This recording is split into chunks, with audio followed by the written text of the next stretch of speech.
In quiet workshops across Europe and America, several inventors were unknowingly pulling the same thread, and in 1889, those threads began to weave together. Austrian inventor Siegfried Marcus had already been experimenting with gasoline engines for years. As early as the 1870s, he had built crude propulsion devices using liquid fuel. But his most significant creation arrived later, around 1888 to 1889. Marcus's second motorcar looked primitive, but it contained ideas that would echo through automotive history. Mounted inside the carriage was a gasoline-powered internal combustion engine, an extremely rare concept at the time. Even more remarkable was its carburetor, an early system that allowed liquid fuel to mix with air properly before ignition. Without this breakthrough, gasoline engines could not run consistently.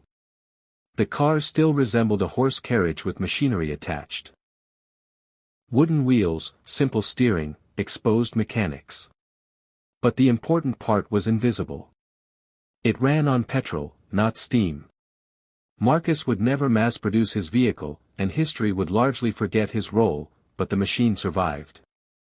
Today it sits quietly in Vienna's Technical Museum, a relic from the moment gasoline power first proved it could move a carriage reliably. At the time, few people noticed.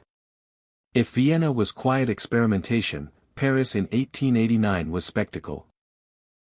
That year the Paris World's Fair opened, built to celebrate the centennial of the French Revolution.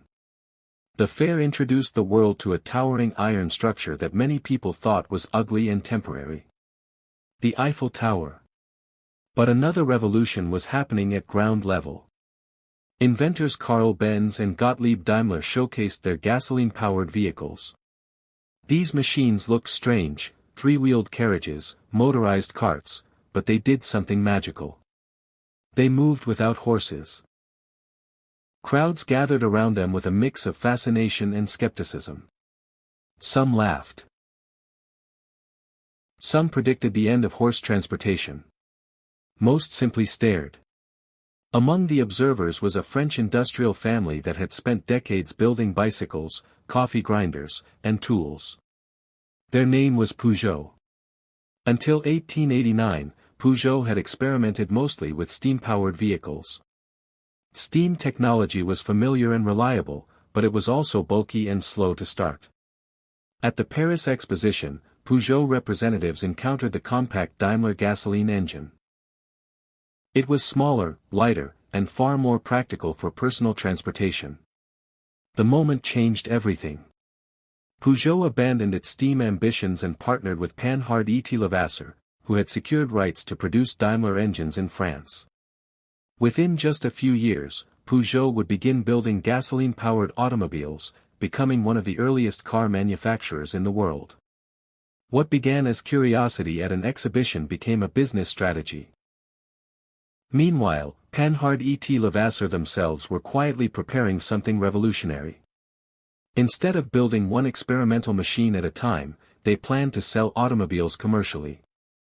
By 1890 to 1891, they began producing Daimler-powered cars for customers, often regarded as the first commercially sold gasoline automobiles. These vehicles introduced ideas still used today. Front-mounted engines. Rear-wheel drive. Transmission systems to vary speed. What had been experimental machines were becoming products. While Europe focused on gasoline, inventors in the United States were exploring a different future. Around 1889 to 1891, chemist William Morrison in Iowa built one of the first practical electric automobiles.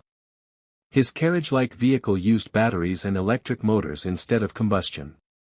It was quiet, smooth, and shockingly advanced. Electric vehicles would soon compete fiercely with gasoline cars in the 1890s and early 1900s. Decades before modern EVs revived the concept. At the time, no one knew which technology would win. Gasoline was messy. Steam was heavy. Electric cars had limited range. The race had just begun. Don't forget to like, share and subscribe. Also check out the link in the description to view the car collection we have on sale from our website and feel free to get in touch.